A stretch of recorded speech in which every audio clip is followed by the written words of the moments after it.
morning, Michael. Hey, Chris, how you doing? Good. This is Chris Maher, and this is our ongoing Friday morning series on legal subjects.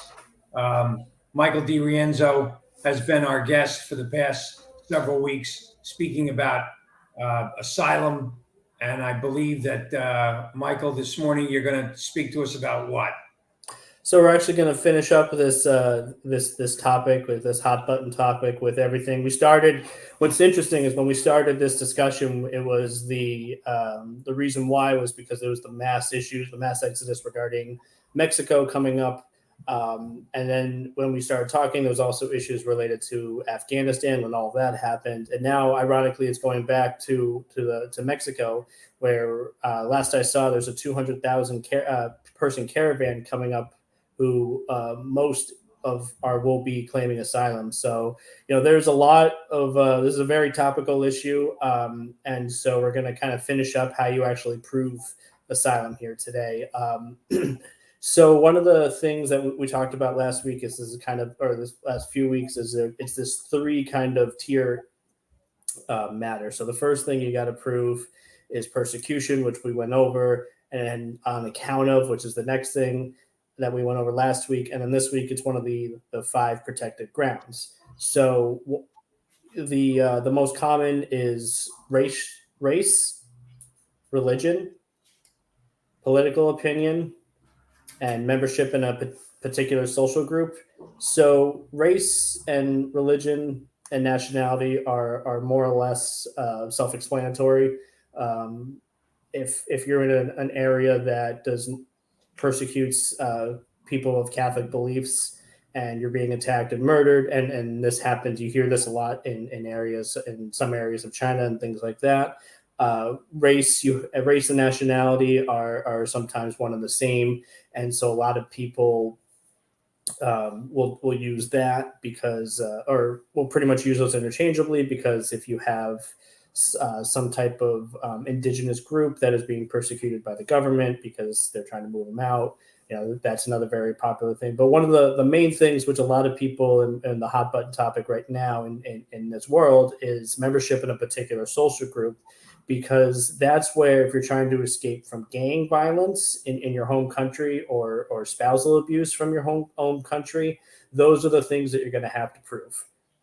And so that is usually where we do a lot of work in people from the southern, who's coming up from Central America, because for instance, if we have an individual who was required to join a gang and was beaten up and things of that nature, so that is one that they try to escape, and so that's one that I've worked on personally, where a gang has actually tried to murder a 13-year-old boy, and so he ran away to the United States because he couldn't be safe. Things like that are a lot of things that you're going to start seeing a lot of tick up again now that a lot of people are coming up from Central America, and also spousal issues or spousal abuse. Not to say that things are perfect here in terms of familiar relationships, but in a lot of the Central America countries, women do not have a lot of rights, and they don't have a lot of protection against, especially in terms of their husbands. And while here in the United States, spousal rape is something that actually can and unfortunately does happen, it's not really recognized in a lot of other places. And so that's, if a woman has been able to escape persecution on behalf of her husband, because of her husband has been attacking her and maybe her children, that is one thing that we'll do, is particular social groups and things like that. So that kind of is how you prove it. One of the issues is, so going back for a second, we'll start with that. It's the persecution, which again we've talked about, which is rape, murder, things like that, on account of the motive of the persecutor, and then one of those five grounds. But just because you can prove that doesn't necessarily mean you're entitled to asylum. And so there's a lot of bars to asylum that that we unfortunately just can't get around in the event that they actually occur. Some you can, some you can't. One is what's called the 1 year requirement. So if you come to the United States within 1 year of arriving, you have to request asylum or seek asylum. And there are some kind of loopholes in that. So if there's changed circumstances or things of that nature, those are the ways we can kind of get around. So, for instance, when you left, your country was great, everything was fine, but then all of a sudden something happened, new dictator took over. These things happen. Or if you're in the United States right now, and then all of a sudden the Taliban took over Afghanistan, you're going to want to seek asylum, even if you've been here for 8 years. You're not going to want to go back because, God forbid, you go back into to an area that is no longer what it used to be. So that's one of the workarounds. But one of the ones that we have a lot of issues with is crimes and criminal activity. It's a lot harder, regardless of what the criminal activity is. There's a lot of kind of case law and things and specifics as to what types of crimes. So if you're like someone who committed atrocities back in your home country, that's usually an automatic bar, even if you're kind of just acting on orders, which is what we call the Nuremberg defense. It's more likely than not they're not going to let you in, or they're not going to let you stay here on account of asylum. There's also if you're convicted of a very terrible crime here, usually one that's what's called moral turpitude, which is a fancy legal term to say a very bad crime, murder, rape, things of that nature.